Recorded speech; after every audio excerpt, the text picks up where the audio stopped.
Assalamualaikum wawawa semua, gimana kabar kalian nih?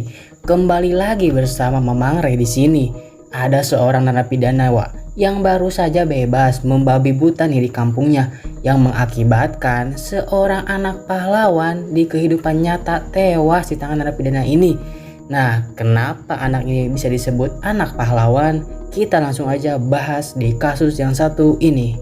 Tersangka pembunuhan anak dan memerkosa ibu diciduk polisi, dibantu TNI dan warga saat bersembunyi tidak jauh dari lokasi kejadian. Penangkapan berlangsung dramatis karena pelaku berupaya melawan menggunakan senjata tajam.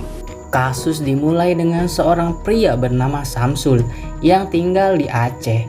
Samsul dari kecil hingga besar tinggal di kampung Alu Gadeng yang ada di kawasan Aceh Timur. Samsul bertahan hidup bersama kedua orang tuanya yang bekerja sebagai petani sawit di desanya. Samsul dan keluarganya hidup sangat sederhana. Melihat keluarga yang sangat kekurangan ekonomi, Samsul pun berambisi untuk merubah keadaan keluarganya. Samsul pun merantau ke Medan dengan modal nekat saja. Setelah sampai di Medan, Samsul kesana kemari mencari pekerjaan. Dan akhirnya setelah lama mencari, Samsul pun bekerja sebagai buruh pasar di Medan. Hari demi hari Samsul nikmatin tuh pekerjaannya. Namun 3 tahun kemudian Samsul yang kesepian mengunjungi sebuah hiburan malam. Samsul yang udah lama menjomblo tidak sengaja nih disenggol oleh salah satu pelanggan di hiburan malam itu. Samsul pun meluapkan emosinya dan tiba-tiba membunuh orang yang hanya nyenggol sedikit doang. Samsul pun mencoba nih melarikan diri, tapi karena di situ banyak massa, Samsul pun tertangkap polisi. Di penjara, Samsul yang beringas ini kembali berulah nih dan menantang polisi yang ada di sana. Salah satu polisi yang kena sundut Samsul harus meregang nyawanya di tangan pria yang satu ini. Samsul pun divonis hanya 18 tahun penjara. 15 tahun kemudian, Samsul tiba-tiba berubah nih menjadi lebih positif. Dia mengikuti ibadah di lapas untuk memperbaiki dirinya. Hingga suatu hari kabar baik datang kepada lapas yang berkelakuan baik termasuk Samsul.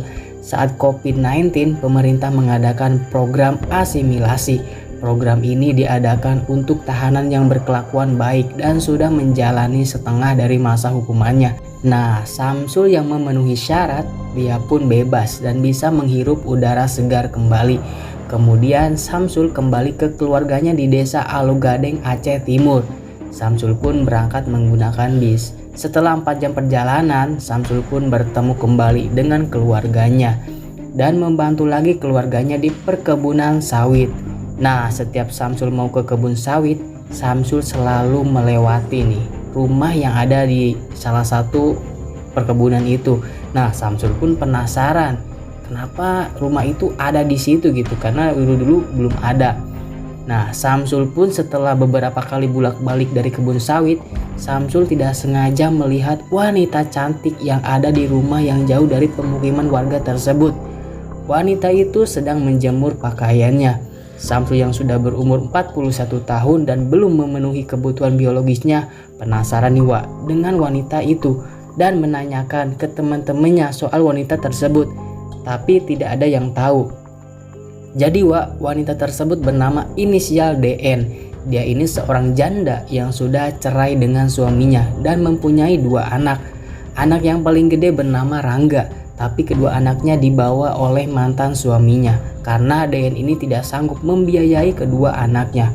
Beberapa tahun kemudian DN ini dekat dan akhirnya menikah dengan seorang pria bernama Ayub. Mereka pun tinggal di rumah orang tua Ayub. Beberapa bulan kemudian Ayub mengajak DN untuk membangun rumah sendiri. Dan akhirnya mereka pun tinggal di rumah yang jauh dari pemukiman warga yang selalu Samsul lewatin ketika ke kebun sawit.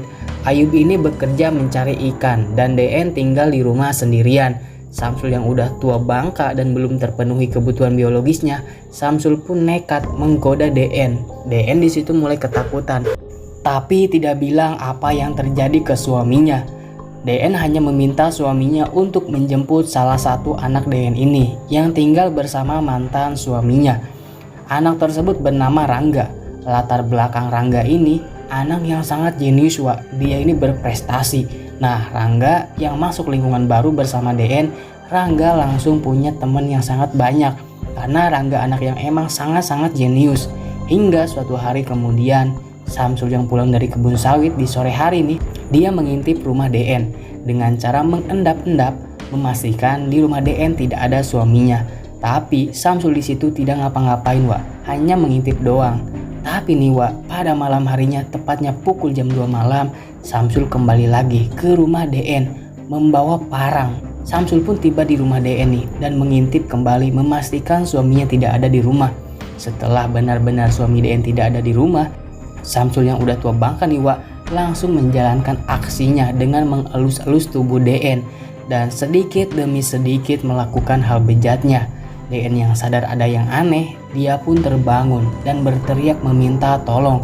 Di situ Rangga terbangun Wak, mendengar suara ibunya. Rangga yang baru bangun disuruh DN nih untuk lari dan mencari pertolongan. Tapi Rangga, seorang pahlawan kecil yang tidak rela harga diri ibunya diinjak-injak, langsung menghajar Samsul.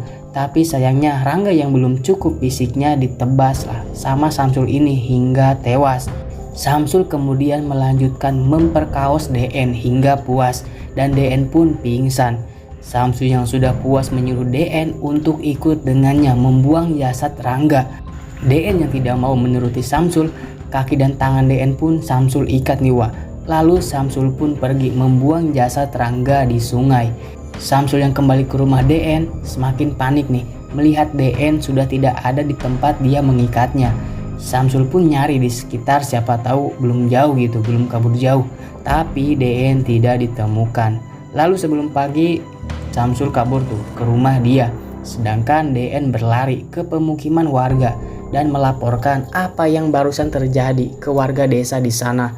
Subuh di situ sangat ramai dan sangat mencekam Wak. DN pun meminta tolong untuk menolong anaknya di rumahnya. Lalu sebagian warga ke rumah DN untuk menyelamatkan Rangga.